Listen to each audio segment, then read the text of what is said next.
Donc, l'enregistrement est lancé. Donc, je rappelle juste les 3 points du plan pour cette intervention autour de la musique et de la surdité. D'abord, donc, revenir sur les caractéristiques de la surdité en vous proposant un certain nombre de définitions pour mieux cerner finalement ce profil d'élève. Puis, une centration autour des adaptations pédagogiques qui peuvent être pertinentes pour l'enseignement de la musique et du chant auprès des élèves sourds, avec à la fois des pistes d'adaptation et en même temps quelques outils qui sont mobilisables.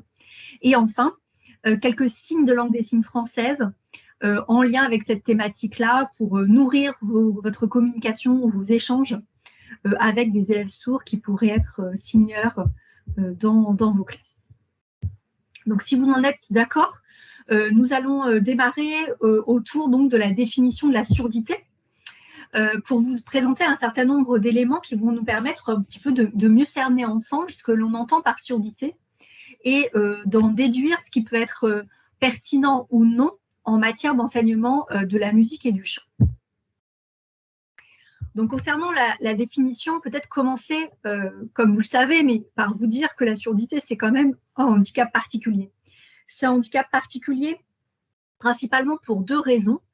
La première, c'est que parmi tous les types de handicap, et notamment tous ceux qui sont reconnus dans la loi de 2005, dans l'article 2, qui donne une définition du handicap, la surdité y apparaît comme étant un handicap sensoriel.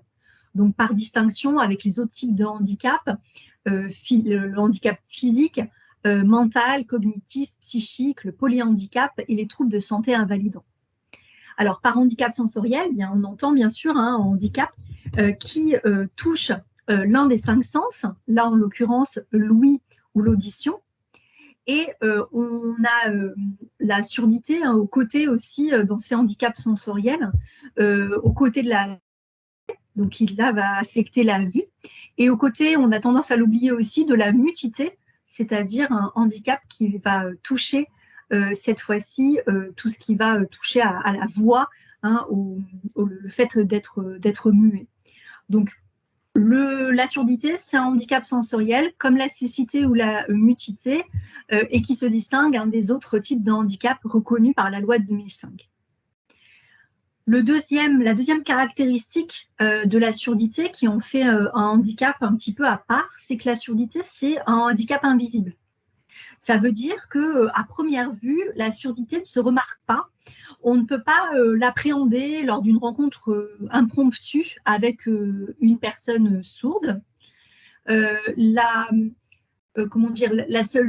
seul moment où la surdité va être en quelque sorte révélée ou va devenir visible, c'est quand on va rentrer en interaction avec la personne sourde ou quand on va chercher à échanger, à interagir avec elle. C'est vrai que la surdité, elle peut être marquée éventuellement par un appareillage, on y reviendra, mais même dans ce cas-là, les progrès aussi ont fait qu'on a un appareillage très miniaturisé et c'est pas forcément du coup quelque chose qui aujourd'hui se remarque. Puis avec la démocratisation un petit peu des écouteurs ou des choses comme ça pour dans la vie un petit peu de tous les jours, c'est vrai qu'on n'a plus trop tendance à faire attention à ce genre de choses-là. Donc c'est vraiment plutôt dans l'interaction directe que la surdité va devenir visible. Donc la surdité, c'est un handicap sensoriel, c'est un handicap invisible. Précisez là quand même que pour le coup, la plupart quand même des handicaps qui touchent les personnes et puis les élèves en particulier sont des handicaps invisibles. On dit qu'à peu près 80% des handicaps sont invisibles. Donc voilà, ça pose la question du moment où on les rend, où ils peuvent se rendre visibles et être avérés. Donc, quand on est face à la surdité, ce qui va se poser comme question, c'est celle donc de la reconnaissance du handicap et de la barrière de la langue ou de la barrière de la communication. C'est vrai que la surdité, ça va toucher les capacités à entendre, éventuellement à comprendre, à parler et ou à se faire comprendre. Tout ça, en fait, va dépendre des types de surdité, des causes de surdité, des degrés de surdité, et ce sont toutes ces caractéristiques-là que nous allons détailler à présent. Donc, pour caractériser la surdité, on va prendre en compte 5 critères. Les causes de surdité, les types de surdité, leur degré, les moments où la surdité apparaît ou est apparue, et les modes de communication possibles. L'idéal, quand vous êtes enseignant ou intervenant auprès d'un élève sourd, c'est finalement de connaître un petit peu comment est-ce que sa surdité se positionne par rapport à cet ensemble de critères, parce que ça va vous donner des indications sur la pertinence des adaptations pédagogiques que vous allez pouvoir proposer ensuite, notamment en musique et en chant. Donc, je vais vous détailler le champ des possibles et ce sera ensuite à vous finalement peut-être de pouvoir connaître ou reconnaître ces caractéristiques-là chez l'élève que vous accueillez. Donc, on commence par le premier critère, les causes de surdité. Bon, là, c'est vraiment un petit peu pour votre culture générale, on va dire, mais en fait, il y a des causes génétiques, donc ce qui renvoie à ce qu'on appelle la surdité congénitale. En première intention, on a l'impression que ce sont des causes qui sont très répandues, alors qu'en réalité, elles sont assez rares, les surdités génétiques, les surdités congénitales, c'est-à-dire finalement celles qu'on hérite de génération en génération. Elles sont assez rares, elles représentent un petit pourcentage dans les causes de surdité, parce qu'il se trouve que la surdité en fait s'exprime avec un gène qui a un caractère récessif.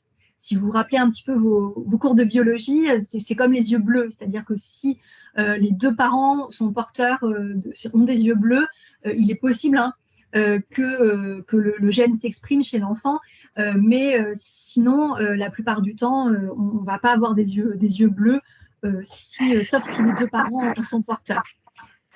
Là, pour la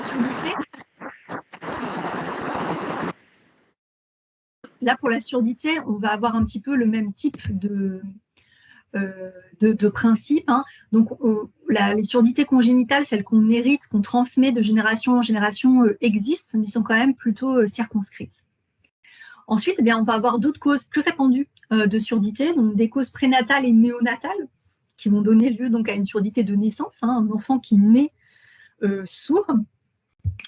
Parmi les causes prénatales, on a un certain nombre d'infections maternelles, notamment la rubéole, qui est une maladie de la mère qui entraîne souvent une surdité chez l'enfant. Et puis des causes néonatales, c'est-à-dire au moment vraiment de la naissance. Là, on va trouver des choses assez classiques, mais la prématurité ou l'asphyxie à la naissance peuvent éventuellement engendrer une surdité, mais comme aussi d'autres types de handicap. Et puis, on va aussi avoir des causes infantiles ou adultes. Ça signifie là que la surdité, en fait, elle va être acquise. On a un enfant ou un adulte qui va devenir sourd. Chez les enfants, c'est des maladies comme la méningite, qui est assez connue, ou la rougeole, les oreillons, parfois les otites, mais il faut vraiment des otites séreuses à répétition. Tout cela va pouvoir éventuellement entraîner une surdité de l'enfant, donc un enfant qui devient sourd. Et puis, les causes adultes, c'est principalement lié à une mauvaise vascularisation des vaisseaux au niveau de l'oreille, et qui est en fait liée à la dégénérescence des cellules auditives. Donc, ces causes adultes-là, elles sont liées principalement au vieillissement. Donc, on devient sourd du fait du vieillissement. Donc, nous, ce qui va plutôt nous intéresser, ce sont l'ensemble des causes de surdité qui peuvent advenir chez les enfants et les jeunes. On parlera très peu des personnes âgées devenues sourdes, même si c'est aussi une thématique intéressante. Le deuxième critère de définition de la surdité, c'est ce qu'on appelle les types de surdité. Donc, en gros, il y a deux types de surdité, les surdités de transmission et les surdités de perception. Et puis, éventuellement, les deux peuvent se coupler dans une surdité mixte. Cet élément-là, il est vraiment important à connaître, parce qu'il va avoir une vraie incidence sur ce que les élèves sourds peuvent percevoir de la musique, puisqu'on va se centrer sur cette thématique. Donc, pour vous décrire les surdités de transmission, d'abord, ce sont des surdités qui consistent en une perturbation dans la transmission des ondes sonores. et elles sont la plupart du temps dues à une malformation ou un dysfonctionnement de l'oreille externe ou éventuellement de l'oreille moyenne. Ce sont donc des surdités qui sont généralement peu sévères, en général inférieures à 60 décibels de perte d'audition, et qui peuvent être traitées par un appareillage. Je vous ai mis là un schéma un petit peu plus grand. Donc les surdités de transmission, c'est vraiment ce qui va affecter l'oreille externe, donc plutôt du côté du pavillon. Hein, par exemple, quand on est sans pavillon, à ce moment-là, ça va avoir une incidence avec une surdité de transmission. Ou alors au niveau de l'oreille moyenne, donc concernant la trompe de Stache ou les osselets. Voilà, toute cette partie-là de l'oreille peut être concernée. L'autre type de surdité, c'est la surdité de perception. Donc dans ce cas-là, on va avoir une atteinte de la perception du son, mais cette fois-ci par l'oreille interne. Donc on a vraiment davantage être au niveau de la cochlée, du nerf auditif. Dans ce cas-là, on a une surdité qui est généralement plus profonde, hein, plus sévère, supérieure à 60 décibels de perte, et qui va vraiment davantage perturber le développement de l'expression, enfin du langage, de la communication. Ce type de surdité-là, on va pouvoir les traiter avec ce qu'on appelle un implant cochléaire. On va y revenir. Donc, si vous suivez bien, du coup, la surdité de transmission, ça veut dire qu'en fait, les ondes sonores, elles ne parviennent pas correctement à notre oreille à travers donc soit l'oreille externe, soit l'oreille moyenne qui sont atteintes, alors que la surdité de perception fait que les ondes sonores arrivent bien jusqu'à notre oreille interne, mais là, il y a un dysfonctionnement dans la transmission de ces ondes sonores jusqu'au cerveau, dans le traitement par le nerf auditif hein, qui conduit le son au cerveau. Donc, dans un cas, c'est la transmission des ondes sonores qui est défaillante, et dans l'autre cas, c'est l'analyse ou la perception de ces ondes sonores par le nerf auditif et par le cerveau qui est défaillante. Et puis donc, on a des surdités mixtes qui associent à la fois une difficulté de transmission et une difficulté de perception. Et la plupart du temps, c'est dû à une infection, par exemple, de l'oreille moyenne qui se propagerait en quelque sorte, hein, qui atteindrait l'oreille interne. Alors, comme je vous le disais, le type de surdité va vraiment impacter l'appareillage possible ou non, souhaitable ou non, de la surdité. Pour des surdités de transmission, on va principalement avoir recours à un appareil auditif, ce qu'on appelle aussi parfois les contours d'oreille. Donc là, l'objectif, c'est simple, ça va être d'amplifier en fait, hein, d'amplifier le son pour justement faire en sorte que cette transmission puisse être améliorée. Donc on augmente le volume grâce à ces appareils auditifs.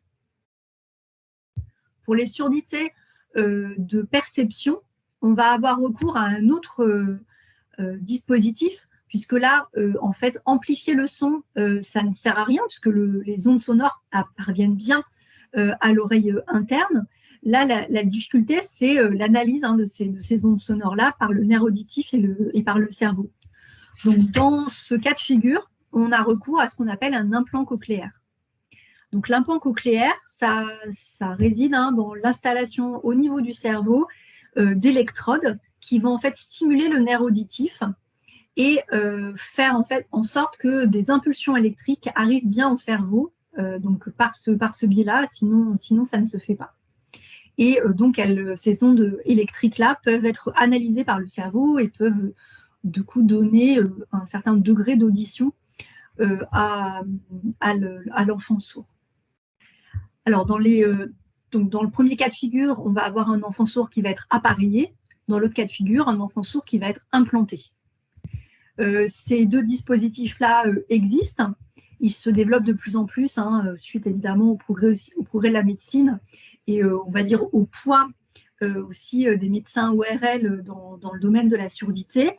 Mais il faut aussi savoir que une grande partie de la communauté sourde est plutôt réticente par rapport à ces appareillages et notamment aux implantations, puisque voilà, ce sont notamment l'implant, hein, c'est une opération du cerveau relativement lourde que l'on fait aujourd'hui de plus en plus tôt chez les bébés, chez les enfants, et qui pose un certain nombre de questions, hein, notamment éthiques, mais pas que aussi, hein, de finalement chercher à tout prix à rendre un enfant sourd entendant, ce qui pour une partie de la communauté sourde n'est pas souhaitable, n'est pas acceptable. Mais la réalité quand même des enfants que vous allez accueillir dans vos classes fait qu'ils sont de plus en plus souvent soit appareillés, soit implantés. Mais il est aussi possible, hein, qu'il n'ait aucun de ces appareillages. Le troisième critère pour définir une surdité, c'est son degré. Donc on a plusieurs degrés de surdité possibles, de léger à profond. Donc une surdité légère, peut-être oui, juste préciser, avant la surdité légère, quand on a moins de 20 décibels de perte d'audition, on ne parle pas encore de surdité. Donc pour qu'il y ait surdité légère, il faut qu'on soit à entre 20 et 40 décibels de perte, ce qui en gros correspond à peu près à une conversation à deux personnes, hein, à voix normale. Ensuite, on va avoir la surdité avec un degré moyen. Donc une surdité moyenne, on est entre 40 et 70 décibels de perte. Ça veut dire là que c'est à peu près le bruit d'une salle de classe bien animée que l'on ne perçoit pas. La surdité sévère est entre 70 et 90 décibels de perte. À ce moment-là, c'est un peu l'équivalent d'un aspirateur dans une maison, d'une tondeuse dans un jardin qui n'est pas perçu. Et puis une surdité profonde, c'est plus de 90 décibels de perte. Donc là, ça peut renvoyer par exemple au bruit d'une discothèque ou d'un concert, hein, de musique. Précisons enfin que au-delà de 120 décibels de perte, on a vraiment une surdité totale, ce qu'on appelle aussi une cophose. Ce sont des cas très rares, hein, mais qui peuvent advenir quand, par exemple, on a une explosion, hein, très proche de l'oreille. Bon, et à ce moment-là, on a vraiment une surdité totale, presque, en quelque sorte, hein, une destruction de toute audition. En plus donc des critères de la cause, du type et du degré de surdité, il est très important d'associer le quatrième critère qui est à quel moment est-ce que la surdité apparaît. Donc on distingue en fait deux moments d'apparition et ça c'est une indication qui est importante d'avoir sur l'élève sourd que vous accueillez. C'est est-ce que en gros la surdité elle est survenue avant ou après l'apprentissage de la parole. Donc, on va distinguer la surdité prélinguale, avant l'apprentissage de la parole, et la surdité post-linguale, après l'apprentissage de la parole. Donc, on place généralement le curseur autour de 3 ans. Donc, quand on a une surdité avant 3 ans, par exemple de naissance, ou qui survient durant les 3 premières années de vie, on parle de surdité prélinguale. Quand on a une surdité acquise après 3 ans, quand on devient sourd après 3 ans, on parle de surdité post-linguale. Ce moment d'apparition de la surdité, il est important parce qu'il va avoir des effets importants sur l'acquisition du langage. Si on a une surdité prélinguale, on a peu d'accès finalement au bain de langage dans lequel nous, hein, on est habitué à vivre. Donc, dans ce cas-là, on va avoir souvent des effets très importants sur le développement du langage oral et écrit. Alors que si on a une surdité post-linguale, c'est-à-dire acquise après l'âge de 3 ans, eh bien, dans ce cas-là, on a des effets forcément moins aigus parce qu'on a déjà appris à parler, ou on a déjà entendu des sons, et donc ça va finalement nous permettre aux élèves donc avec ce type de surdité-là de pouvoir continuer à parler puisqu'ils ont appris à le faire et ça va souvent plutôt poser des problèmes autour de tout ce qui va être contrôle de la voix. Voilà, contrôle audiophonatoire de la voix, puisqu'on va perdre progressivement le feedback qu'on a sur sa propre voix. Mais généralement, quand on a une surdité post-linguale, on continue à avoir une aisance vocale, on continue à pouvoir parler de manière relativement aisée, ce qui est moins le cas quand on a une surdité prélinguale. Enfin, dernier critère à retenir pour définir la surdité, c'est le mode de communication. Le mode de communication, on va distinguer d'une part les sourds qu'on va qualifier d'oralistes, c'est-à-dire qui majoritairement s'expriment en langue orale, donc en français hein, pour ce qui nous concerne, et puis d'autre part les sourds signeurs, qui vont, eux, privilégier une communication en langue des signes, en l'occurrence là, en langue des signes française. En fait, ce qui va être ici important de voir, c'est un petit peu comment est-ce que tous les critères que l'on a définis s'imbriquent. C'est vrai que très souvent, quand on a une surdité de transmission, qu'on est appareillé, qu'on a un degré de surdité léger ou moyen, c'est sûr que la communication orale est plus aisée. Chez un enfant qui est sourd de naissance avec une surdité de perception, éventuellement du coup avec une surdité profonde, là la communication langue des signes va être davantage développée. Donc finalement, on va avoir, enfin il faut que vous ayez conscience de comment tous ces critères-là s'imbriquent pour mieux saisir hein, le profil de l'élève sourd que vous avez face à vous.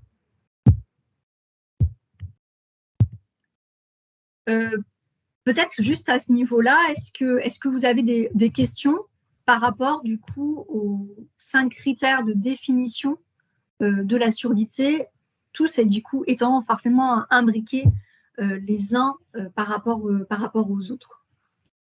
Alors oui, en effet, on a Edith Pousselin qui a posé une petite question concernant les pourcentages au regard des causes sur les surdités congénitales de naissance et acquises.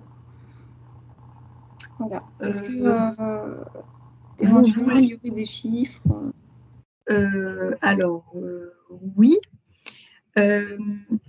Ce qu'on peut dire, c'est que sur les surdités donc congénitales, donc les surdités de naissance, on a à peu près un enfant sur 1000 qui naît sourd. Donc c'est une prévalence de 1 sur 1000. Donc c'est pas négligeable, mais c'est pas non plus hein, le type de handicap le plus répandu. Concernant, vous me demandiez la surdité congénitale, on va considérer, alors globalement, hein, pour vous donner une idée, que 90 à 95% des enfants sourds naissent de parents entendants. Donc ça veut dire qu'on a seulement 5 à 10% des enfants sourds qui eux-mêmes ont des parents sourds. Donc la cause génétique, hein, donc la surdité congénitale, touche, si je simplifie en gros, hein, seulement 5 à 10% des cas de surdité. Est-ce qu'il y a d'autres questions? Alors, donc merci pour cette réponse. Et sinon, oui, nous avons Béatrice qui demande si au niveau du vocabulaire, on emploierait sourd ou malentendant, ou est-ce que les deux sont acceptés, s'il te plaît? Oui, alors c'est une très bonne question. C'est vrai que pour utiliser un terme générique et que ce soit pas trop lourd, moi j'opte plutôt pour parler d'élèves sourds.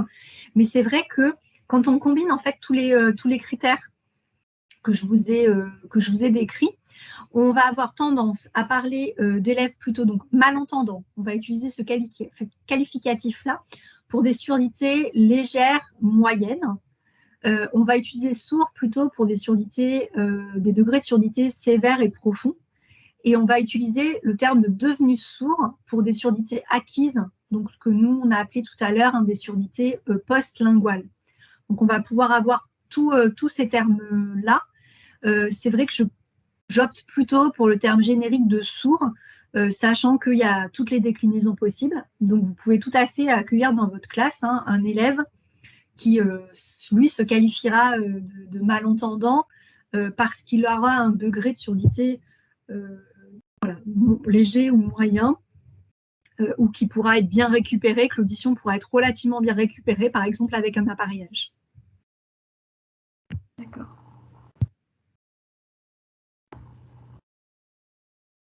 D'accord, merci beaucoup. Il ne semble pas qu'il y ait d'autres questions. Bon, écoute, on peut continuer dans ce cas, je pense. D'accord, très bien. Alors, je voulais vous proposer cette petite activité pour vous mettre un petit peu à la place finalement de ce que les personnes sourdes peuvent percevoir comme son ou comme musique. Alors, il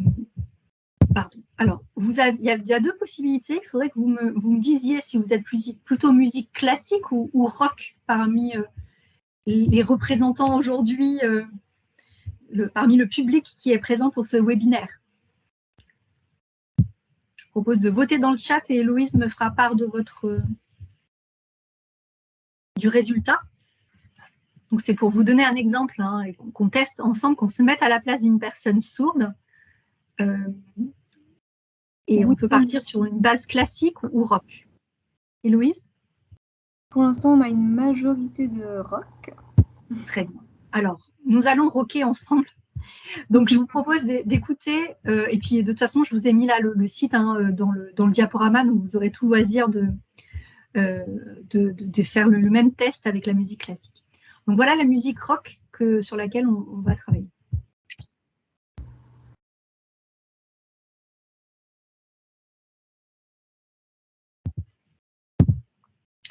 Maintenant, quand on a une surdité de transmission légère,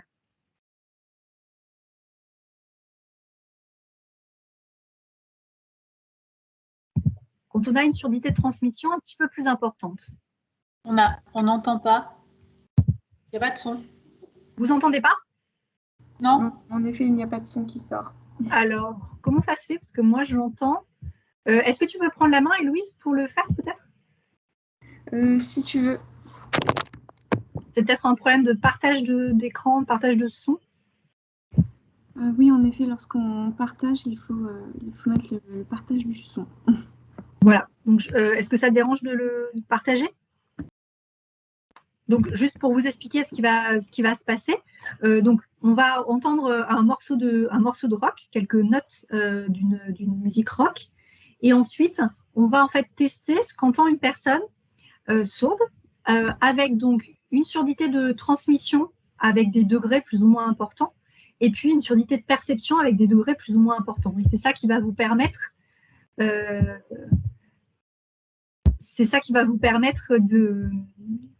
mesurer, de vous mettre à la place d'une personne sourde. Oui, du coup, j'ai fait peur à quelques personnes. Béatrice qui a cru qu'elle était sourde, alors qu'en fait, non, vous n'entendiez pas le son, donc c'est bien normal. J'arrive. Le petit test qu'on fait là, je le trouve intéressant parce que, en se mettant à la place des personnes, en termes de perception, je trouve que c'est toujours plus intéressant de pouvoir un peu vivre ce que les personnes elles-mêmes ressentent.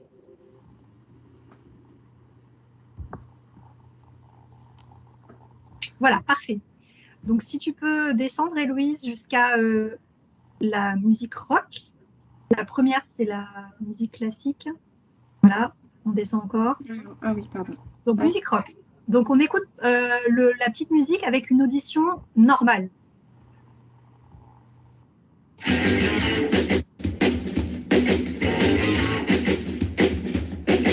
Merci, ça suffit. On revient en arrière. Okay. Maintenant, donc avec une surdité de transmission légère.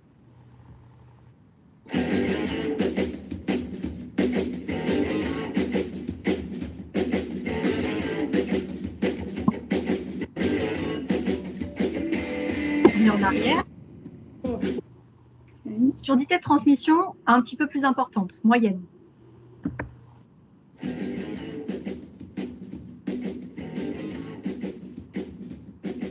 D'accord. Et une surdité de perception, du coup, un petit peu plus sévère. Une surdité de transmission un petit peu plus sévère, 30 décibels, ouais.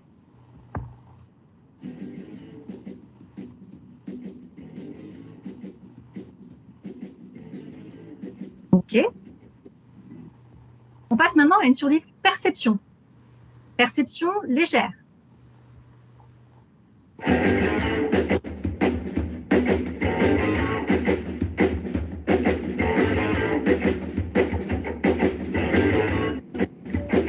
Une surdité de perception moyenne.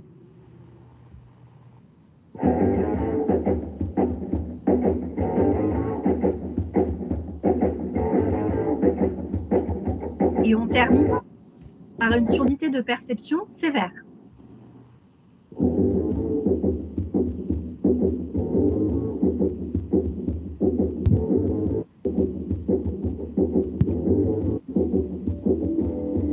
Voilà, merci. À partir de ces éléments-là, qu'est-ce que vous pouvez dire de votre ressenti quand on a une surdité de transmission et de votre ressenti quand on a une surdité de perception?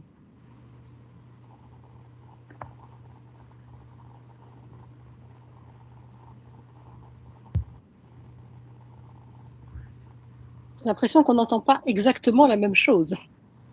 Alors oui, mais dites-moi plus. Je pense que la mélodie, c'est tout à fait subjectif, que la mélodie est à peu près conservée dans le premier cas, avec évidemment une intensité différente, mais que dans le second cas, alors si je ne me trompe, le second cas, c'est la surdité de perception, on entend beaucoup plus les graves et beaucoup moins les sons aigus, me semble-t-il. Oui, bah, vous avez donné exactement les bonnes indications. C'est vrai que la surdité de transmission, c'est un petit peu comme si vous mettiez la musique et que progressivement, vous baissiez le son. Donc, c'est juste une question d'amplification ou inversement, on baisse le volume sonore entre une surdité de transmission légère, on baisse un petit peu le volume, moyen, on baisse encore plus, et sévère, voilà, le son est beaucoup moins fort. Alors que sur les surdités de perception, on a vraiment davantage une déformation du son, avec la plupart du temps le fait qu'on perd on perd soit les aigus, soit les graves. Alors ça dépend un petit peu du type de surdité. Mais en tout cas, effectivement, il y a une tendance à avoir un son déformé. Là, c'est un peu comme si on a un son dans une caisse de résonance ou quelque chose qui va amener à déformer et à plus percevoir les aigus comme des aigus ou les graves comme des graves.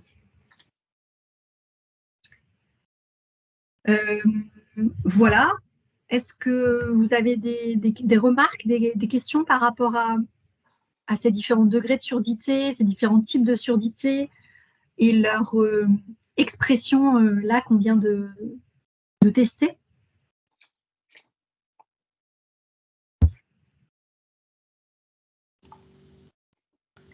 Moi, j'ai une question sur l'implant cochléaire. Est-ce que vous allez donner un exemple de la reconstitution des sons quand on a un implant cochléaire ou pas? Enfin, est-ce que c'est dispo parce que c'est totalement différent en fait, hein. Oui, alors ça c'est une bonne question. Alors je ne peux pas vous donner d'exemple parce que ce que les études ont tendance à montrer, c'est que c'est quand même très variable d'un individu à l'autre. En revanche, pour que tout le monde puisse se rendre compte de ce qu'on imagine, on va dire, être ce qu'on imagine qu'un enfant sourd implanté peut entendre, c'est généralement des sons un petit peu plus métalliques. Et ça, c'est pour la musique, par exemple. Et pour la voix, souvent des sons un petit peu plus robotisés que la voix, on va dire naturelle. Mais là aussi, ça dépend quand même beaucoup, c'est assez variable d'une personne à l'autre. Mais pour répondre à votre question, quand on a de toute façon un implant cochléaire, la plupart du temps, c'est qu'on a une surdité de perception.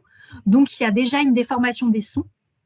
Et la déformation, du coup, se fait même avec la récupération grâce à l'implant, de façon à ce que même l'audition qu'on récupère, du coup, est quand même déformée, légèrement déformée, par rapport à ce qu'un entendant entendrait d'équivalent. Oui, c'est ça. On n'a pas la tonalité, par exemple, d'une voix. On va pas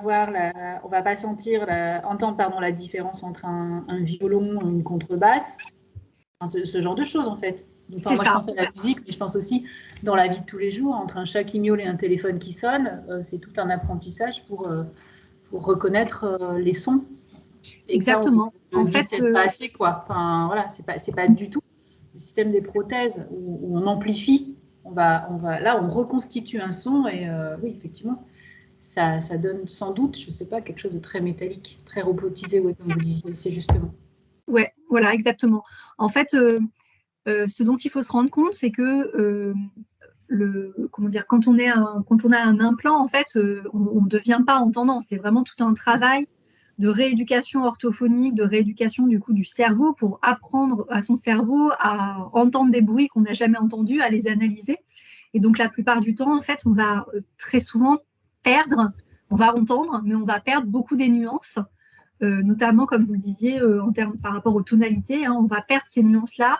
Et ça, c'est assez difficile à rattraper ou à récupérer. Là, on entend les sons, mais pas avec toutes les nuances et toutes les subtilités que l'on peut avoir quand on est entendant.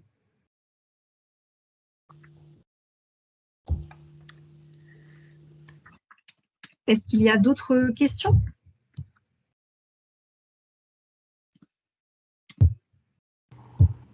Bon. Alors, ce que je vous propose, du coup, c'est de passer à la partie vraiment sur accueillir un élève sourd en classe de musique.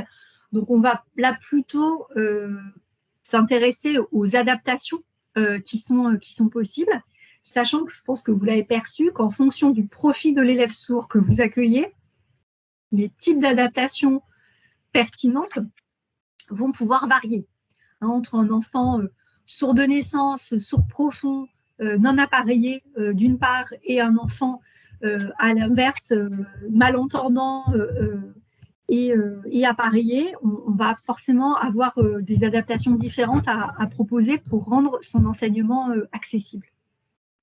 Il faudrait que je précise aussi, que les adaptations que je vais vous proposer là, enfin celles qu'on va partager plutôt ensemble, c'est vraiment pour vous donner en quelque sorte une boîte à outils de tout ce qu'on peut mobiliser quand on travaille la musique avec un élève sourd. Et après, c'est vous qui avez vraiment l'expertise pédagogique pour savoir quel est l'outil à mobiliser hein, dans telle ou telle situation ou avec tel ou tel profil d'élève. Alors, je vais vous proposer d'abord de s'intéresser par rapport à sa question des adaptations à trois situations qui, je pense, sont celles que vous rencontrez le plus, c'est-à-dire le moment où on est vraiment dans une démarche d'écoute, le moment où on est dans une pratique instrumentale et le moment où on va être dans de la pratique vocale. Donc, je vous propose de commencer par la démarche d'écoute.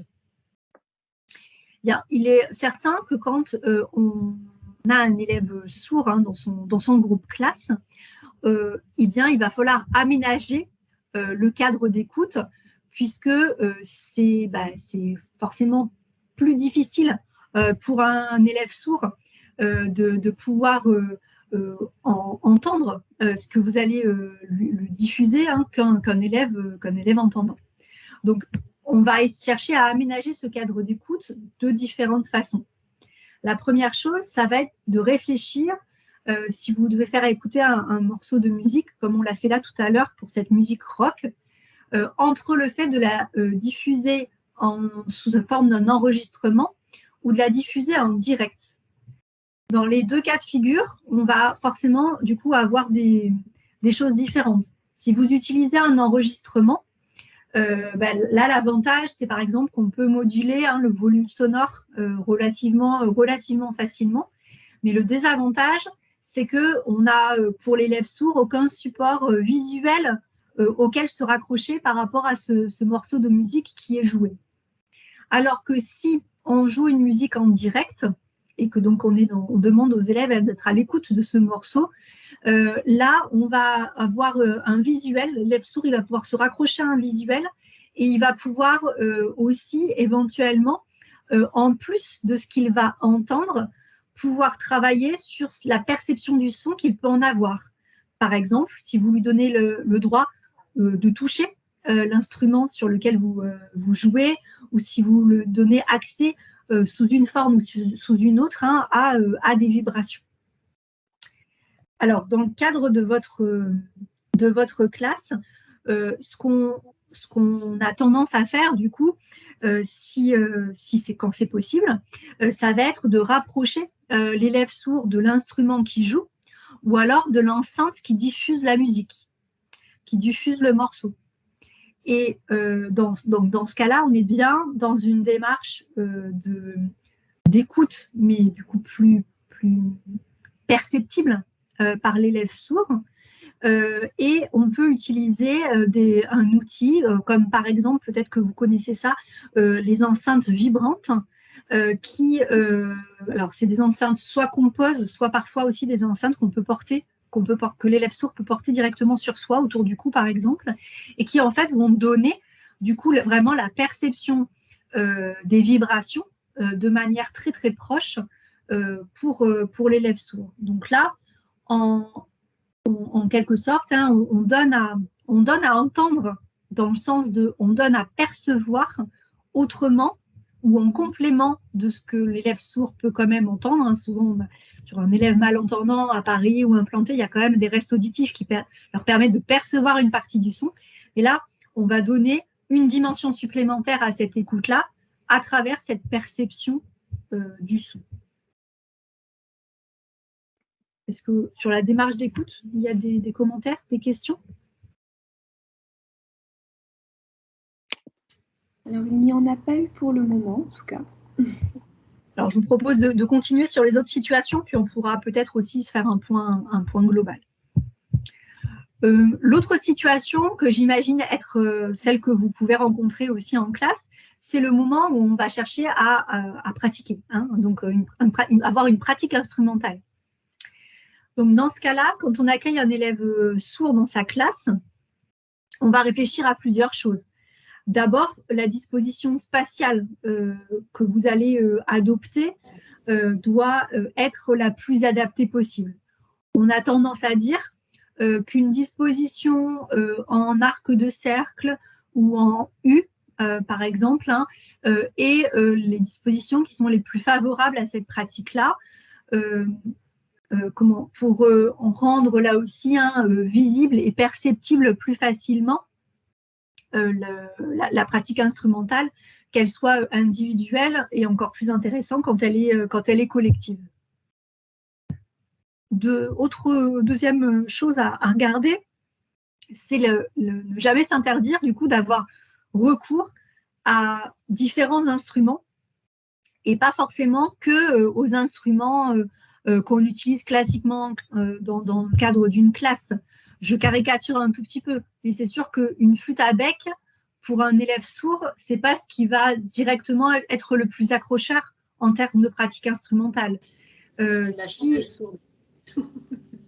Peut-être, oui, dans ce cas-là, peut-être, effectivement, mais là, je parle aussi en tant que vieux souvenir, je pense que les choses ont beaucoup évolué, enfin, j'espère, dans les classes, mais c'est vrai qu'il faut jamais s'interdire d'aller vers d'autres instruments. Pour tous les élèves, ça peut être que bénéfique, mais pour l'élève sourd, forcément beaucoup plus, encore plus.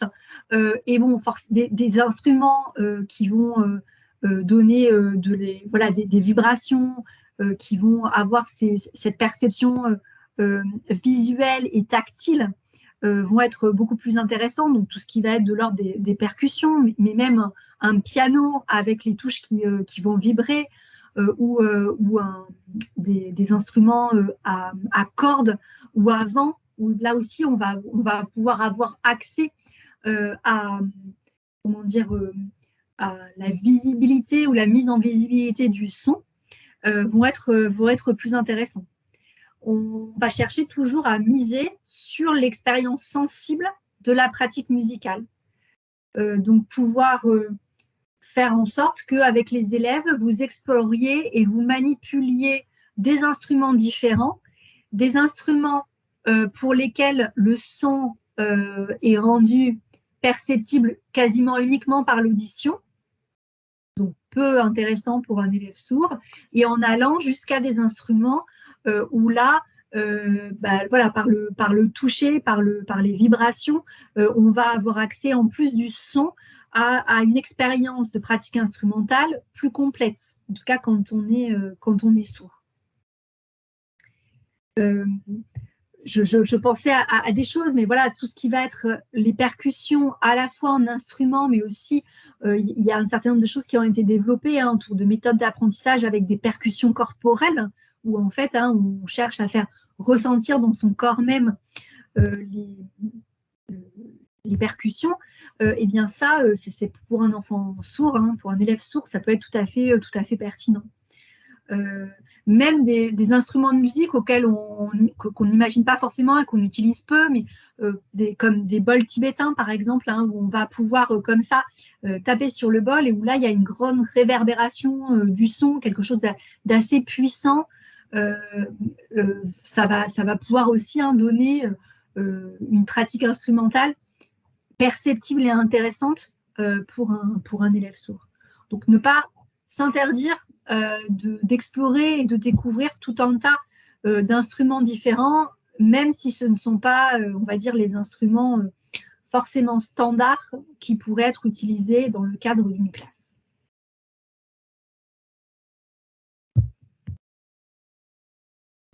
J'en viens à la troisième situation, qui est celle de la pratique vocale. Donc en classe de musique, on se prête parfois donc aussi au chant.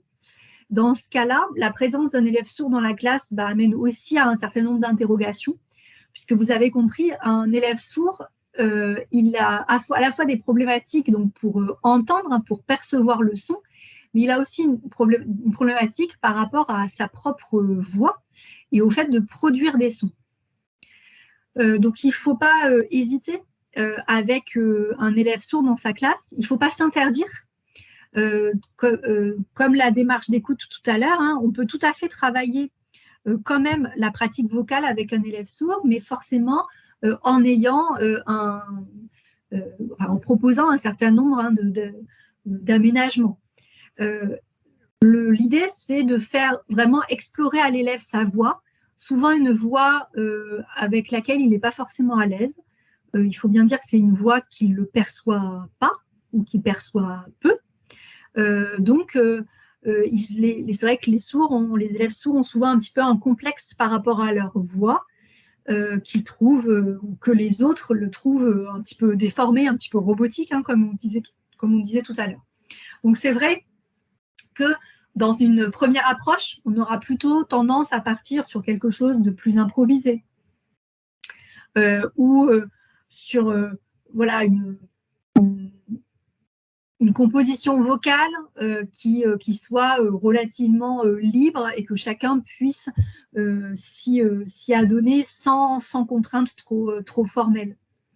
Si cette première étape-là fonctionne bien, on peut passer à un répertoire chanté qui, du coup, là, nécessite forcément une maîtrise ou une maîtrise un petit peu plus grande. De manière générale, on va dire que pour la pratique vocale d'un élève sourd, c'est plus facile, plus agréable si c'est une pratique collective que si vous demandez une pratique vocale individuelle à l'élève sourd, parce que dans le groupe classe, dans un petit groupe, dans un collectif, la voix de l'élève sourd sera mêlée aux autres voix, il y aura peut-être moins ce complexe ou les moqueries qui pourraient en découler. Et puis, éventuellement, vous pourriez avoir recours à des outils ou à des objets qu'on pourrait qualifier de médiateurs, c'est-à-dire des outils qui vont permettre d'aider l'élève sourd à se rendre compte de ce qu'il produit vocalement, Là, je pensais par exemple au petit logiciel du type Audacity qui rend en fait visuel, par exemple avec l'onde sonore produite, une production vocale. Donc à ce moment-là, ça permet à l'élève de visualiser ce qu'il produit. Ou de la même façon, de manière beaucoup plus simple, maintenant sur les smartphones, la plupart des enregistreurs avec, comment dire, la plupart des applications d'enregistrement vocal vont permettre de montrer cette production vocale. Donc ça permet de voir ce qu'on produit et ça permet éventuellement à l'élève aussi de pouvoir adapter, mieux contrôler, mieux adapter sa voix en fonction des conseils que vous pourriez lui donner.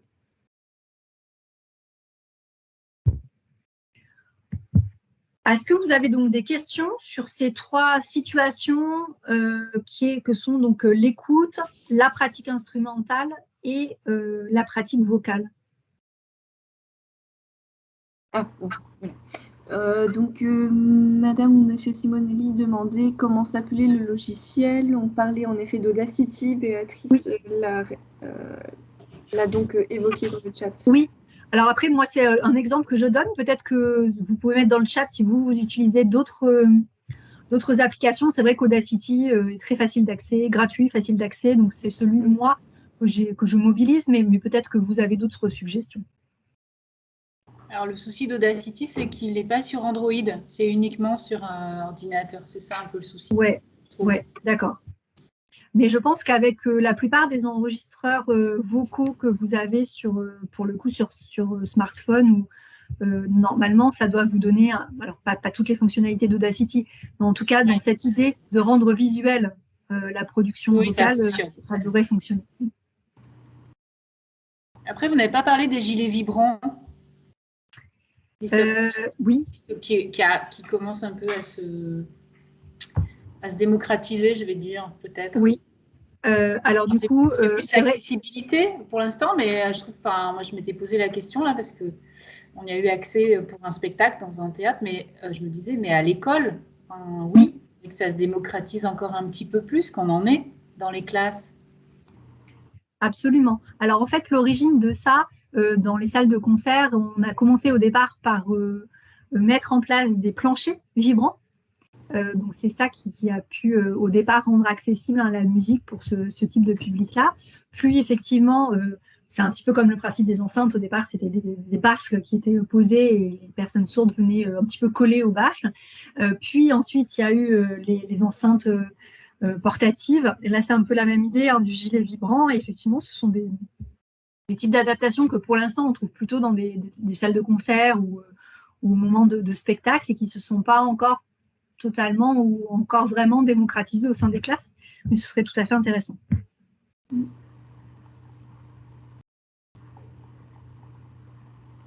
Est-ce qu'il y a peut-être encore d'autres commentaires?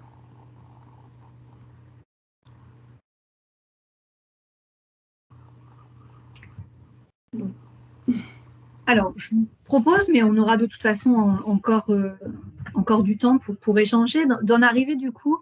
Alors là, je suis rentrée, si vous voulez, jusqu'à présent, par rapport à la démarche d'écoute, aux pratiques instrumentales et vocales, par du coup le type de situation d'enseignement-apprentissage que vous pourriez proposer.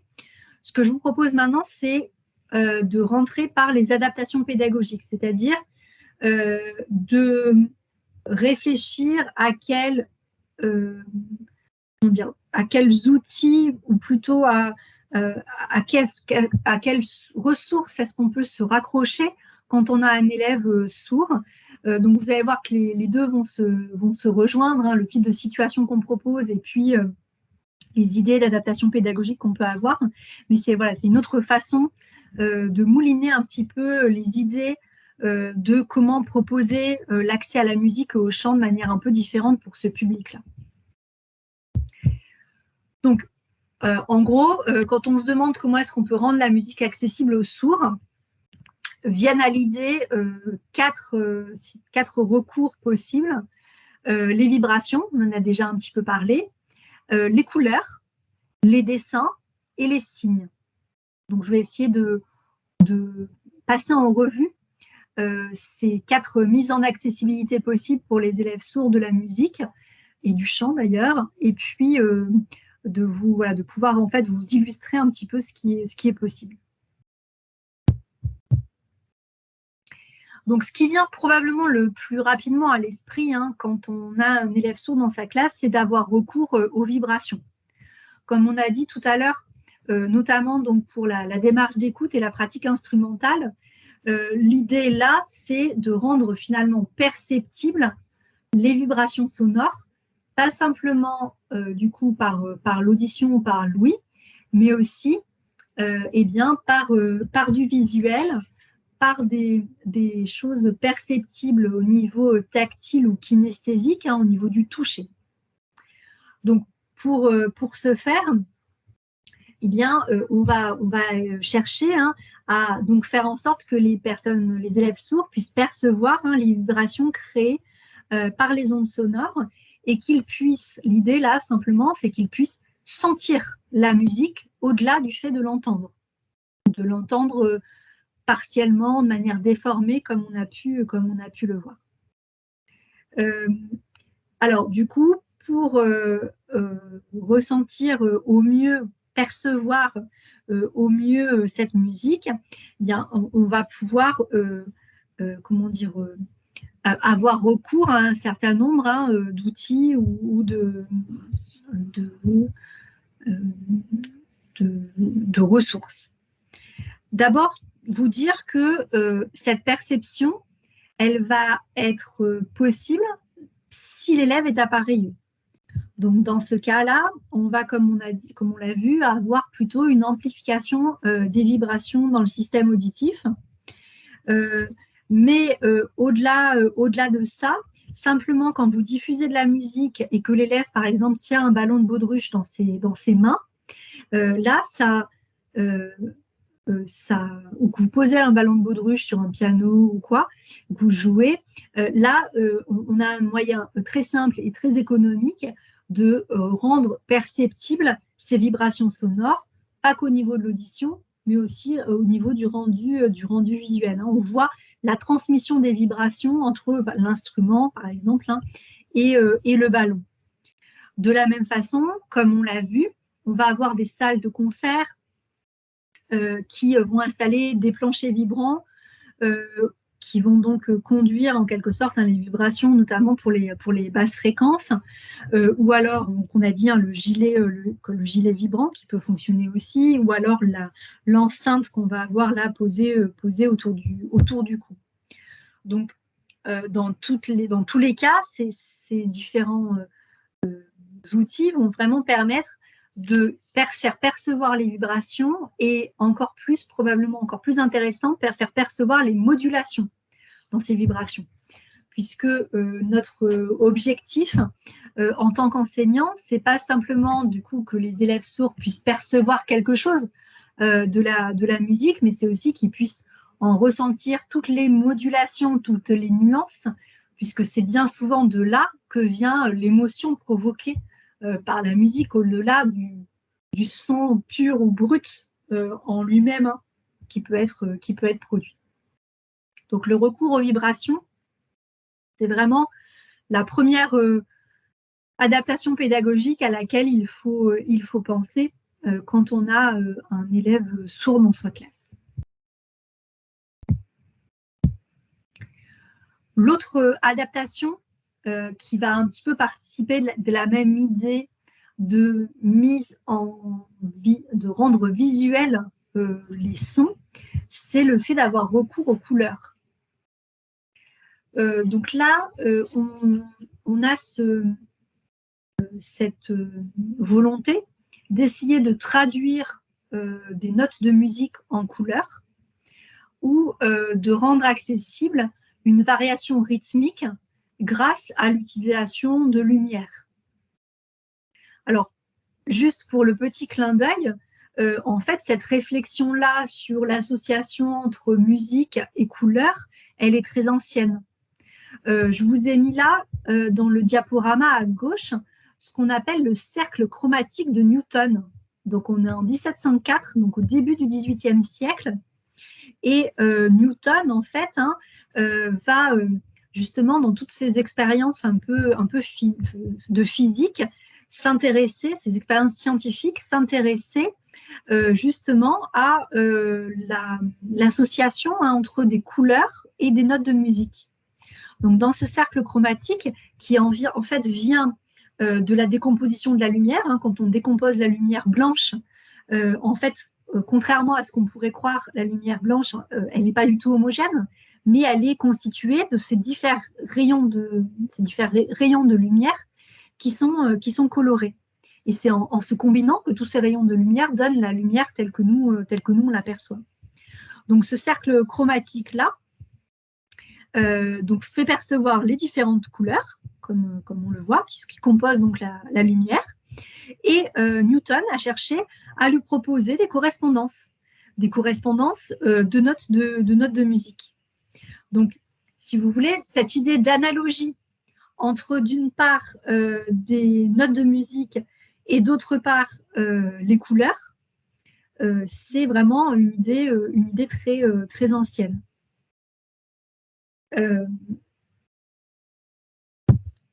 Cette idée, elle peut vraiment être mobilisée quand on a un élève sourd dans sa classe, parce que on est bien en fait dans l'idée de rendre visible et perceptible quelque chose qui n'est pas forcément à l'oreille. Donc associer aux notes de musique produites une couleur, c'est un moyen de traduire la musique d'une manière qui soit accessible et intéressante pour un élève sourd. Alors, si on reprend cette idée-là, mais qu'on la transpose du XVIIIe siècle au XXIe siècle, il y a différentes choses qui, en termes de matériel, qui peuvent exister. Il y a les cloches de couleur, on a aussi des tubes en plastique de tailles différentes et de couleurs différentes qui produisent chacune une note. On a tout simplement, vous pouvez tout simplement associer sur un piano, par exemple, un petit sticker coloré sur chacune des notes du piano pour, là aussi, donc rendre compte visuellement des notes de musique produites, et ça peut participer de la pratique instrumentale du piano, par exemple. Dans le même genre d'idée, on va avoir tout un travail, alors là pour le coup un petit peu plus récent, qui va s'intéresser au fait de traduire la musique en lumière. Mais là, ce qui va être important, c'est pas tant ou pas seulement la couleur associée aux notes de musique que les variations de lumière qui vont permettre de rendre accessible une rythmique, un rythme musical. Donc là, je vous ai mis un extrait, une image qui provient en fait d'un concert d'un musicien sourd américain qui s'appelle Miles de Bastion, que vous pourrez trouver pas mal. Vous pourrez trouver pas mal de ses concerts en vidéo. Et en fait, lui, il a mis au point tout ce que vous voyez derrière, c'est-à-dire un système de LED qui, en fait, quand vous branchez du coup une musique, vont s'animer. Les LED, elles vont s'animer. Et en plus donc des couleurs associées aux notes qui vont être jouées, ces variations en fait lumineuses vont permettre de donner accès donc et de rendre visible et perceptible toutes les nuances de tonalité ou de rythmique qui sont présentes dans la musique. Donc qu'on utilise les couleurs ou qu'on utilise les variations de lumière, toujours, on a derrière cette idée de rendre perceptible et visible la musique, les sons, en plus de ce qu'on peut entendre avec ses oreilles. Donc, le recours aux vibrations, le recours aux couleurs. Pour prolonger, on peut aussi avoir recours au dessin. Donc, on reste sur cette idée de rendre visible la musique, mais cette fois-ci, on en propose une écriture visuelle. On en propose une écriture visuelle un peu à l'image de ce qu'on pourrait, faire sur une partition. Là, je vous ai mis un exemple de comment faire percevoir par cette écriture visuelle un son, en l'occurrence là, des sons du quotidien.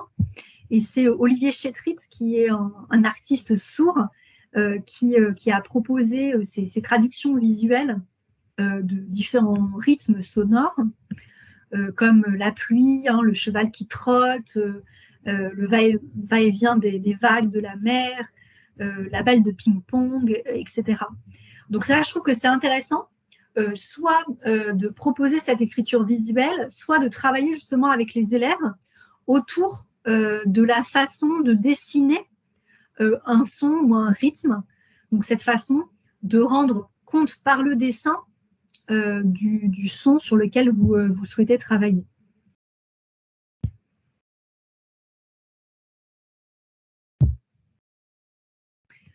Dans le même ordre d'idées, on peut aussi avoir recours aux signes.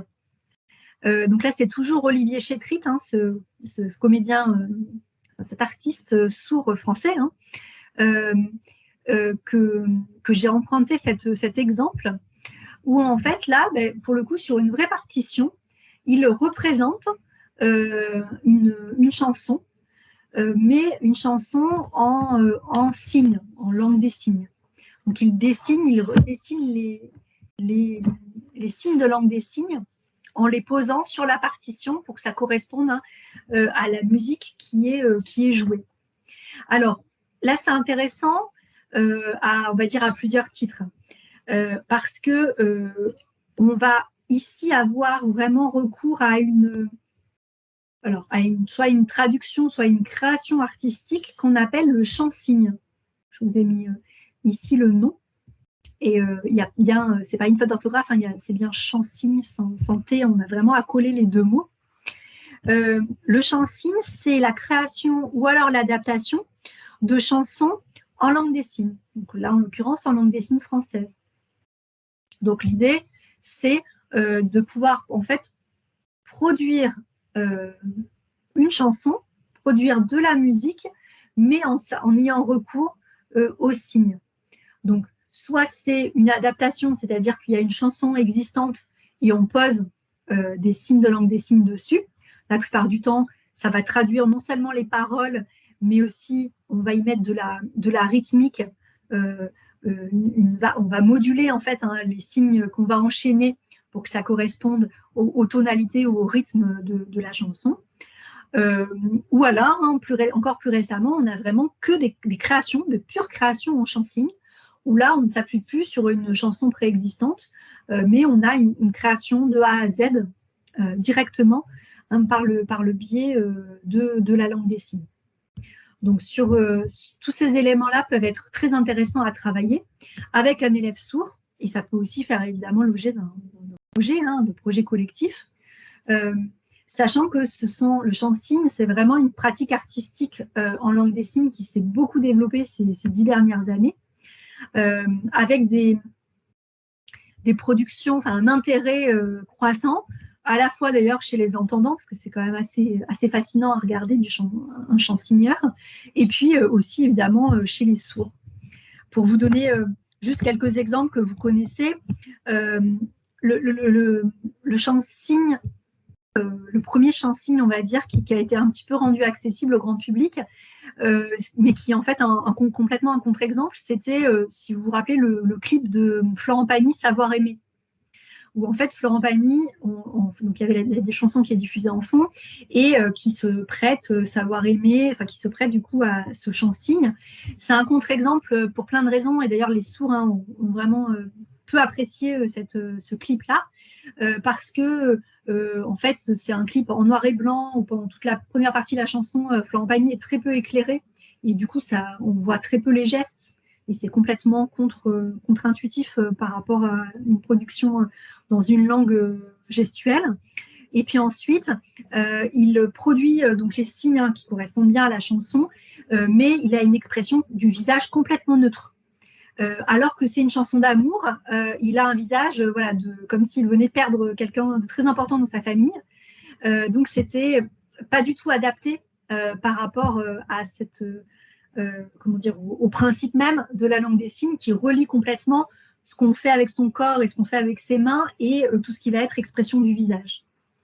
Et puis, plus récemment, le chant signe, il a aussi été popularisé par la famille Bélier, par exemple par la chanson Je vole, interprétée par Louane, qui donc à la fois chante et chant signe en même temps à destination de ses parents et de son frère sourd. Et puis, encore plus intéressant, on a des chansigneurs sourds eux-mêmes qui ont un certain nombre de productions, et là aussi, vous pourrez trouver assez facilement des exemples sur Internet. Y a-t-il des questions, des interrogations? Alors, en effet, on a eu une petite question de la part d'Edith tout à l'heure. C'était en fait pour savoir si, en fin de compte, Chansigny pouvait traduire également le rythme. Voilà. Absolument. Donc, en fait, le chant signe, alors du coup, un bon chant signe qui correspond vraiment aux règles de l'art, il va être à la fois focalisé donc, sur les paroles d'une chanson, sur ce que veut dire la chanson. Donc, on va avoir des signes de langue des signes qui vont donner le sens de ce qui est dit.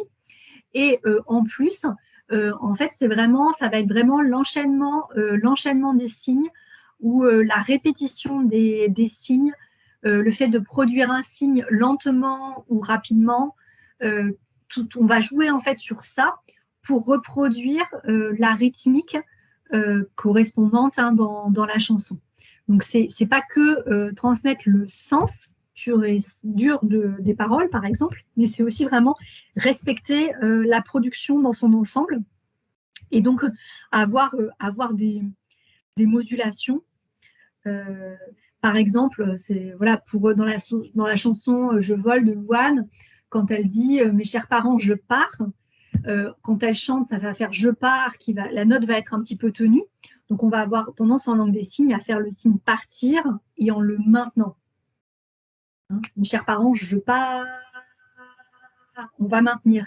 Alors que si je vous fais le signe partir de manière standard, je vais le faire comme ça, je ne vais pas le maintenir. Donc on va, c'est un exemple par rapport à une note maintenue, mais ce serait la même chose par rapport à une variation de tonalité ou une variation de rythmique. D'accord, merci Diane. Nous avons également eu donc 2 partages dans le chat. Un partage de la part de Béatrice, qui partage une vidéo, la partition de Stripsody, voilà, un collage inspiré de comic strip. Donc dans cette idée de rendre visuelle la musique. Voilà, exactement, oui, c'est ça. Et toujours dans cette idée-là, nous avons également donc un partage de Françoise qui pense aux partitions visuelles de Michel Magne, par exemple, voilà, à travers des créations plastiques. Très bien, n'hésitez pas à continuer à partager les références que vous pourriez avoir effectivement pour enrichir ces contributions pour rendre visuelle la musique. Et puis, j'avais juste une dernière diapo pour vous montrer, en fait, on a pas mal parlé de la musique, du chant, mais on pourrait exactement avoir les mêmes réflexes par rapport à la danse. Donc, c'est développé ce qu'on appelle la chorécie. Donc, je vous ai mis là un exemple toujours d'Olivier Chétrit qui propose sur une partition alors là, du coup, ce ne sont plus des signes de langue des signes, mais les gestes, les attitudes corporelles, les schémas de danse qui sont proposés. Donc, on est un peu là toujours dans la même idée où on va utiliser plutôt adapter ou créer une chorégraphie en s'appuyant sur des mouvements qui peuvent avoir pour base la langue des signes. Et en fait, comme tout à l'heure, le chant signe ça rend la musique visuelle. La choré-signe, on a voilà, une sorte de ballet des corps qui crée une sorte de poésie gestuelle.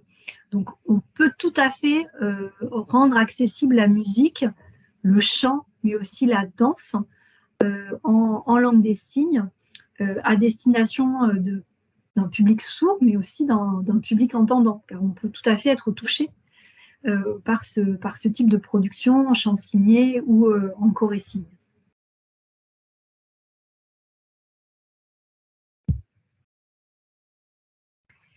Pour continuer, pour conclure un petit peu sur ces éléments-là, il est tout à fait de toute façon possible de faire référence à des musiciens sourds.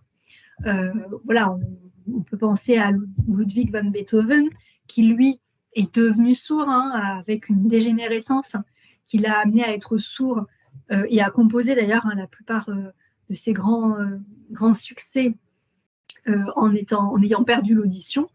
Donc là, on est bien dans une surdité post-linguale. Là, pour lui, c'était pas tellement le fait d'avoir une surdité après l'apprentissage de la parole, mais après l'apprentissage de la musique, puisqu'il se reproduisait les sons des notes et des instruments dans sa tête, même s'il ne les entendait plus pour composer.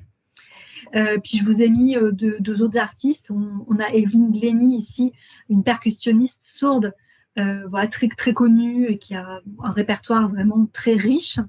Et le duo Albaricat, donc de deux musiciens et chansonneurs sourds qui eux aussi ont des productions artistiques et des tournées qui sont français, des tournées assez gigantesques qui se sont qui ont été beaucoup diffusées.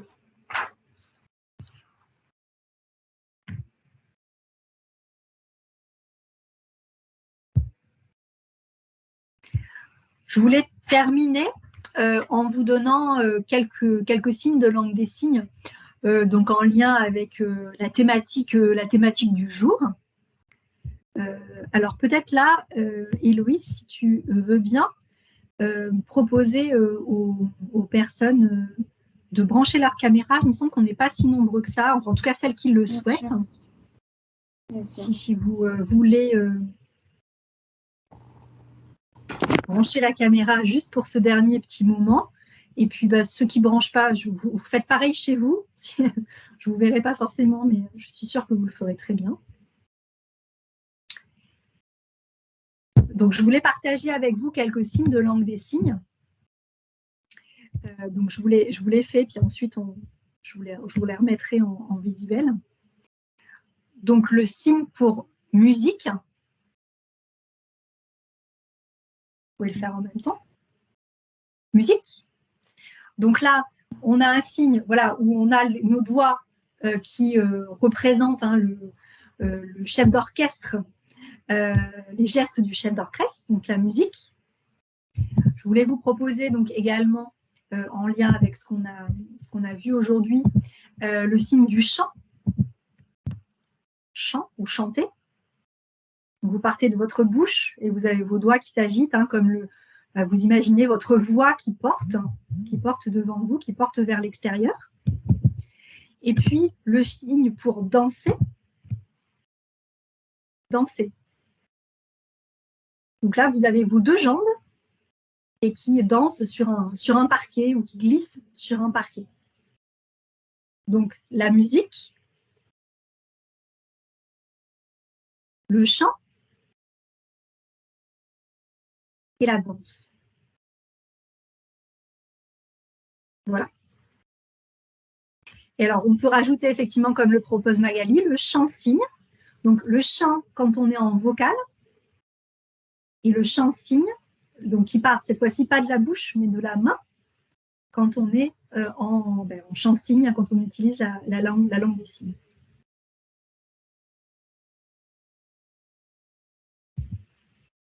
Voilà, alors je vous remets juste le partage pour que vous revoyiez en visuel si j'y arrive, pour que vous revoyiez en visuel les signes. Voilà. Donc la musique, le chant et la danse.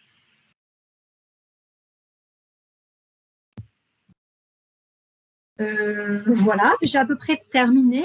J'ai juste partagé ces petites références bibliographiques.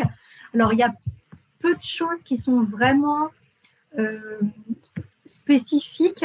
Peut-être que ce qui est le plus spécifique et que vous trouveriez le plus de références, c'est cet ouvrage-là d'Alain Carré, Musique et handicap, où il y a beaucoup d'idées, hein, d'activités musicales, alors pas que pour les personnes sourdes, mais pour des personnes en situation de handicap, mais aussi pour des personnes sourdes, où vous pourriez avoir un certain nombre d'idées ou de pistes.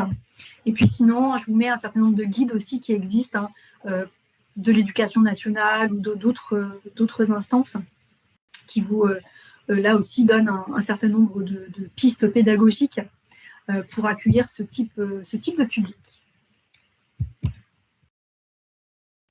Voilà, j'ai terminé pour ma part et je reste disponible pour toutes les questions que cette intervention auront peut-être encore suscitées, si vous en avez. N'hésitez pas à prendre la parole également par le micro si vous le désirez.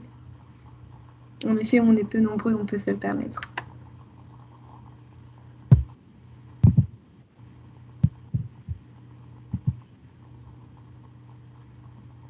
Je veux bien prendre la parole, mais pas du tout pour apporter une quelconque connaissance, mais un ressenti. J'ai eu l'occasion, et j'avoue que ça m'a effectivement beaucoup étonnée et bouleversée, d'assister à une pratique chorale sur scène, dans le cadre du festival choral académique, enfin, peu importe, où il y avait beaucoup d'élèves qui étaient présents sur scène, des choristes, des élèves qui également faisaient du lien théâtral entre deux chants. Et il y avait parmi ces élèves des élèves qui étaient sourds et dont j'ai pu dire qu'ils ont chanté. Voilà. Et j'avoue que ça m'a beaucoup interrogée. C'est aussi une des raisons pour lesquelles je pense que je souhaitais participer à ce webinaire. Et je voudrais bien avoir quelques éclaircissements sur cette idée de: peut-on dire que des élèves sourds peuvent chanter? Je crois que oui, d'après tout ce que vous nous avez expliqué. Mais parmi ces élèves qui étaient là, une jeune fille notamment avait vraiment une interprète géniale, quoi. Enfin, elle vivait ce qu'elle chantait complètement et elle nous le faisait partager. Voilà, et ça m'a vraiment interrogée et je ne sais pas ce que vous pouvez nous apporter comme explication, précision, voilà. Donc, si je comprends bien, il participait vraiment, là, pour le coup, à la chorale en chant vocal. Mmh. Oui, c'est ça. Ouais. Oui, voilà. Parce que du coup, il y a les deux possibilités. Parfois, on voit aussi dans la chorale un petit groupe qui, pour le coup, est en chant signe pendant que les autres sont en chant avec un chant vocal. Ça, c'est possible aussi. Votre remarque est juste. C'est vrai que pour nous, ça nous étonne toujours. Mais les sourds, ils peuvent vraiment avoir un vrai plaisir à utiliser leur voix. La différence par rapport à nous, c'est que cette maîtrise de leur voix, c'est vraiment le résultat d'efforts, le résultat d'une rééducation, ça nous est peut-être moins spontané, même si évidemment que quand on est dans une chorale, on travaille aussi son chant et sa voix, mais c'est le résultat souvent d'années de rééducation orthophonique, etc. Et il y a un certain nombre de sourds qui ont vraiment plaisir à se réapproprier leur voix et à l'utiliser et à montrer leur production vocale et comment est-ce qu'ils peuvent être performants dans cet exercice-là. Et donc là, la plupart du temps, cette maîtrise de leur voix, elle ne vient pas du feedback auditif qu'ils ont, puisqu'ils en ont relativement peu, mais ils viennent de ce travail, de ce ressenti. Quand on chante, ça passe aussi par la respiration, ça passe par les vibrations de nos cordes vocales. Donc, il y a tout ce ressenti du chant, en fait, que eux vont avoir beaucoup plus développé que nous, entendants, qui souvent, on s'appuie plutôt sur notre oreille et sur ce que ça nous dit. Donc, ils vont finalement mobiliser d'autres canaux pour contrôler leur voix et pour avoir cette production vocale. Et il se peut qu'ils soient tout à fait performants dans cet exercice-là. Ce que j'avais remarqué, c'est effectivement que le corps était beaucoup plus sollicité que les autres choristes, très souvent. très souvent, ce n'est pas forcément la seule chose, mais très souvent, on voit des choristes un peu statiques, pas toujours, hein, mais là, on avait la jeune fille à laquelle je pense, dont j'ai encore l'image en tête, était une jeune fille qui effectivement vivait avec son corps le chant. Tout à fait. Du coup, ça et sans doute que vous le voyez de l'extérieur, mais c'est ce qui se passe aussi à l'intérieur. C'est-à-dire qu'elle vit de l'intérieur ce qui se passe quand elle chante, et c'est à partir de ça qu'elle a cette production vocale qui vous a tant séduite.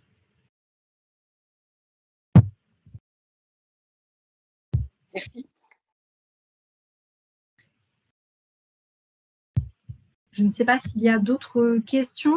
J'ai vu dans le chat qui demandait, donc l'enregistrement, il est bien en cours. Donc normalement, je pense qu'Héloïse, tu vas pouvoir, en tout cas c'est ce qui s'est passé pour les autres webinaires, le diffuser aux participants.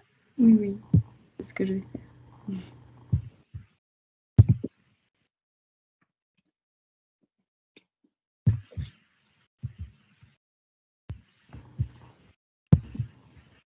S'il n'y a pas d'autres questions, peut-être en terminant pour vous dire que il y a le prochain webinaire sur cette thématique-là, sur la surdité, portera cette fois-ci sur les langues vivantes. Donc, en partager l'anglais, par exemple, ou l'espagnol, enfin en tout cas, voilà, une langue vivante, une langue étrangère, avec des élèves sourds, où là aussi on se dit que, en plus du français, la langue des signes française, c'est peut-être un challenge, un défi à relever en tant qu'enseignant de partager une langue étrangère. Mais on verra qu'il y a aussi pas mal de possibilités pour le faire. Et puis, voilà, vous dire aussi que à votre demande du réseau Canopé, je referai une séance autour des modes de communication auprès d'un élève sourd que j'avais déjà fait lors de votre semaine, je pense, sur l'inclusion, sur les pratiques inclusives, sur l'éducation inclusive. Voilà, au mois de mars. Donc, voilà, ceux à qui j'ai peut-être donné envie d'aller plus loin, n'hésitez pas sur ces prochains webinaires à vous joindre à nous si ça vous intéresse, ou à diffuser l'information auprès d'autres collègues.